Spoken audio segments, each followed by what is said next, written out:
Serbia has always had a clear approach when it comes to Russia. It supports Moscow in good times and in bad ones too. Let's try to understand why. Hi and welcome to TFI Global, the foreign affairs and geopolitical analysis arm of the TFI Media Group. I'm your host Vedika, and if you haven't subscribed to the TFI Global channel yet, hit the subscribe button and press the bell icon to receive all the latest updates. Serbia is an interesting country. It is an applicant to the European Union and wants to join the intergovernmental bloc, and yet Russia is its closest ally. You see, Serbia is not like any other European nation. In Serbia, Russian President Vladimir Putin is a sensation. He's on the walls of streets, on mugs and on t-shirts.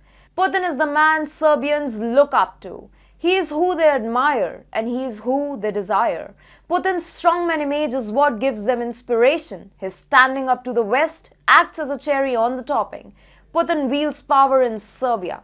And then Russia is among the very few countries and the only UNSC permanent member with veto powers that does not support Kosovo's independence. So, Serbia doesn't have much of a choice when it comes to dealing with Moscow. It must make it a policy priority to not antagonize Vladimir Putin, failing which the Russian president could start supporting Kosovo's independence.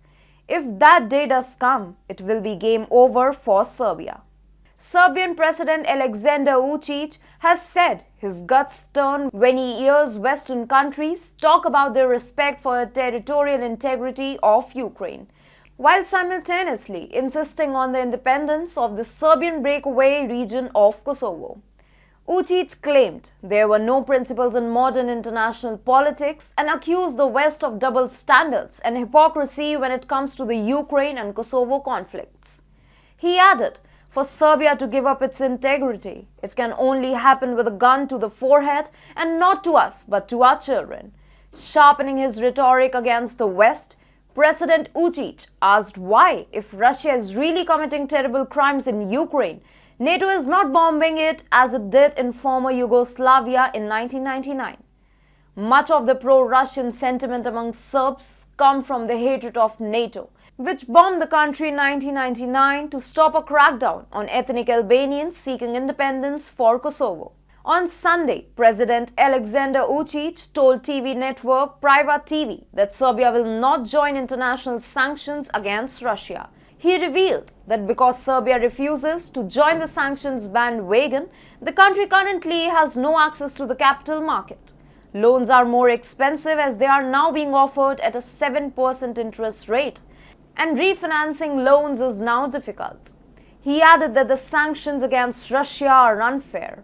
In February, right after Russia launched its invasion of Ukraine, Vučić has said that Serbia has its vital national and state interests and respects traditional friendships, as he rejected calls by Western nations to sanction Moscow. He said this is Serbia's choice to pursue an independent policy. Apart from the issue of Kosovo and the importance of Russian backing on the subject, Serbia also depends entirely on Russia in terms of energy, as it imports large amount of natural gas from Moscow.